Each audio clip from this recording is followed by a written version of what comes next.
Uh-oh. Guess it's time to get off those free weights. Go grab 20 eggs and some protein shakes, because Marcus Phoenix and the rest of his stacked crew from Delta Squad are back in Gears of War Ultimate Edition for the Xbox One. This new version of the almost 10-year-old game comes via way of the Coalition, a new studio led by original trilogy producer Rod Ferguson. But even with all this talent, can a new coat of paint really keep these old cogs a-turning? Or are you better off waging war on another battlefield? Let's take a look. Locust!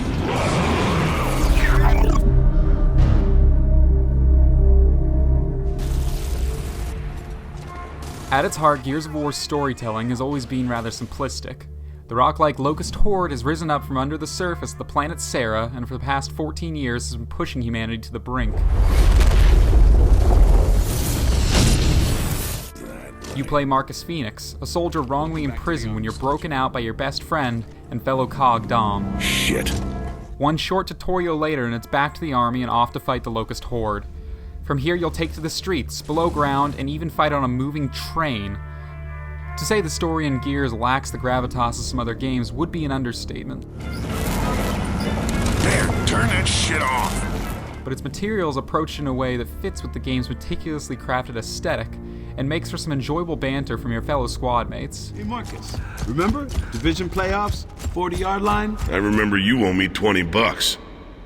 Oh, yeah? Put simply though, you're not going to find an Oscar-winning drama in the game's offbeat world, but you don't really buy Gears of War for that, do you? I rest my case.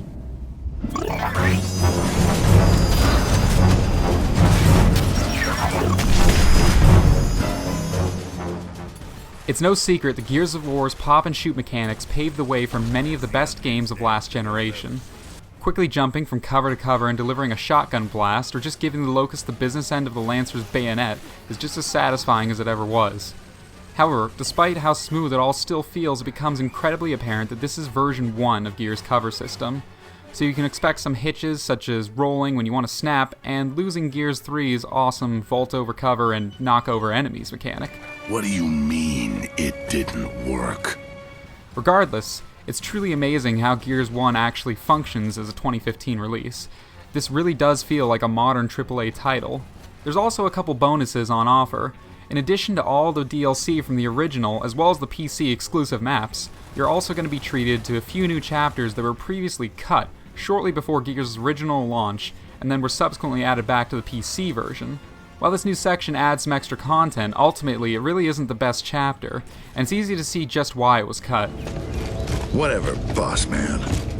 There's lots of tight spaces that make it difficult to maneuver, especially when you have sections with all 4 squad members. You really should play this part of the game in co-op, as the game's friendly AI simply isn't up to snuff. That said, there is a thrilling new boss fight at the end that makes it almost worth it. Aw, shit. This figures. Perhaps more impressive than the campaign is the work that's been done on the multiplayer suite. There's tons of new modes on offer that were previously included in later releases of the series, and I just can't say enough how great it is to finally have a team deathmatch with respawns in the game. To put it simply, Nash away, kiddies. You got a long day ahead.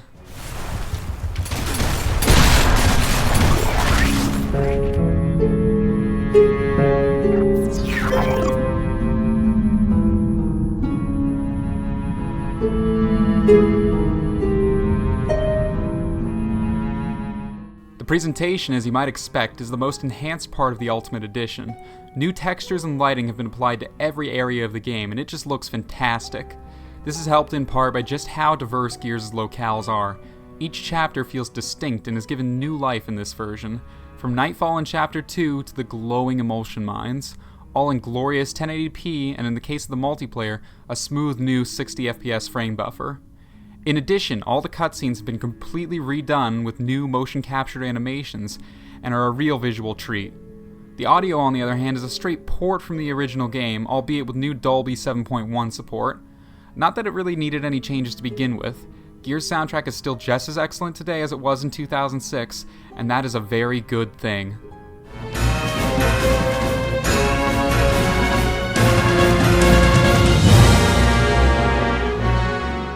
Make no mistake, and be sure to take note, Sony, because Gears of War Ultimate Edition is how a remaster should be done. It fully respects the original vision while further refining the game to look just like nostalgia would have you remember it. Gears of War Ultimate Edition gets a 4 out of 5.